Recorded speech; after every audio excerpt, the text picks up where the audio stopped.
Alright, so as I was making that previous video that kind of hyped up how much I'm enjoying Trials and how much fun it's been for me, Trials Labs comes out and everyone just absolutely hates it.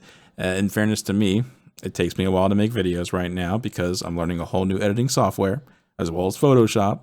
So when I started working on that video and then later saw all these tweets about how bad Trials has been, my reaction was basically, come on! Yeah. Super awkward timing with that video. I didn't want to just scrap it though because I really have been enjoying it more this season. That being said, yeah, I had a pretty rough time this weekend. Honestly though, when I first read about Trials Labs, I was pretty excited to try it because the way they described it sounded pretty fun. Connection based and supposed to feel like original Destiny 1. Sounds pretty dope to me. Sign me the fuck up. But one thing that kind of stood out to me is the fact that D1 only had trios. So I was curious how the solo and duo experience would be. So I hopped on Friday at launch and duo queued with True Vanguard, and honestly, it felt pretty much the same. We got a couple flawless cards in. I was playing on PS5 again after running MNK the previous week, and I felt pretty decent, all things considered. Sure, there were some rough games where either the other duo was playing better than us or our solo just couldn't keep up with their solo, but that happens in normal matchmaking anyways. I really didn't think much of it until I looked at Twitter. I feel like you can just say that about life in general. I was having a pretty good day until I looked at Twitter. Jokes aside, almost everyone I saw that played solo had a rough experience. I decided to watch a few streamers that were doing carries, and honestly, it looked pretty chill. It looked pretty much the same, so I decided that I would try a solo card on Saturday to see if I had a similar experience. Just for the record, the gameplay in the background was from that solo card. I decided to switch it up again and play on MNK because I'm a masochist, but also I thought it would be good for experimentation purposes to see if PS5 felt different than PC. I would really like to get to the point where I can just freely switch between controller and MNK, but man, my brain struggles to flip that switch. I always have this period where I have to readjust to new input devices. Not sure if it's because I'm old or if others struggle with this too. On top of that, I decided to play on Hunter, which I've never done on PC for PvP, so that also might have been a bad decision. Anyways, the first few games on that solo card were absolutely brutal.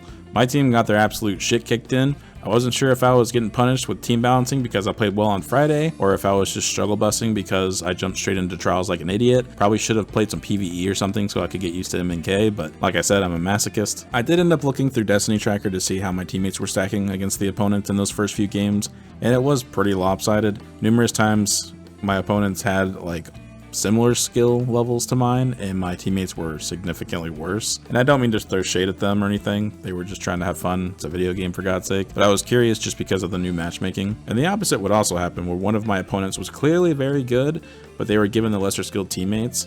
And I also think it's worth noting that trying to make up for lesser skilled teammates is a lot harder when it's the zone control mode, because it really amplifies the importance of teamwork, and they just aren't going to have as good a positioning or decision making, so you'll find yourself getting teamed up on a lot more, even in solos. So after getting my shit ran those first few games, the card was fairly decent, but there were some rough matches for sure. I did have to resort to using Immortal like a meta piece of shit, but honestly, I needed all the help I could get, okay? On top of the struggling for those first few matches, I honestly hate Shores of Time, or Distant Shore, whatever it's called now. I've always hated this map for Trials, even in D1. It just doesn't flow that well in my opinion. And that honestly sucks to say because I do have a lot of nostalgia for that map, given that it was the Destiny 1, or one of the Destiny 1 alpha and beta maps. So it kind of hurts me saying that, but yeah, I really just don't like the way it plays in Trials. And I had some people telling me that the map plays better with the zone control objective, but I do not agree, at least from a solo's perspective. Every single round, one team has the advantage with zone location, and I guess you could say that for a lot of the maps, but it feels much worse on this one in my opinion because the bottlenecks are pretty tight and the map has some really awkward elevations and angles, and that makes it really hard to challenge people that are already like pre-aimed at you. I do wish they would have tested out the new matchmaking with a different map and more desirable loot.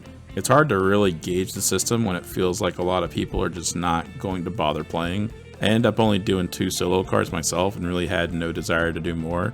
But hey, on the other hand, maybe it's good that we get to test it with these settings because that is how Trials is. Some weeks it will have a higher population due to better loot or maps, and sometimes it will be the opposite.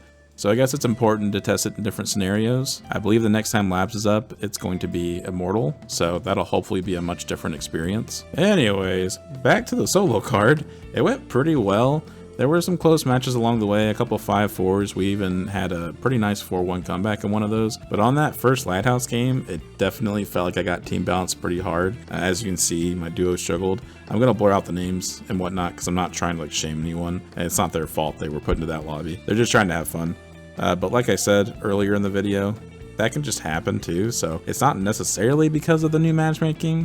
Fortunately, that was my mercy and we won the next game, so I felt pretty good about that. All in all, it did feel like solos were a lot harder than normal. Duos and trios seem to be the way to go. With such a small sample size of my own though, it's kind of hard to really make a conclusion. I would have grinded some more to form a better opinion, but like I said, I really don't like that map. On top of that, NBA playoffs are going on, and that's my jam, so I've been watching that a lot. I'm definitely curious to hear how others felt, so let me know in the comments. If my Twitter timeline was any indication, I'm sure a lot of people will have pretty negative opinions about it, which is fine, but please try to be civil about it. With that being said, thank you for watching. I hope you have a good rest of your day or night, or whatever it is for you, and I'll catch you on the next one.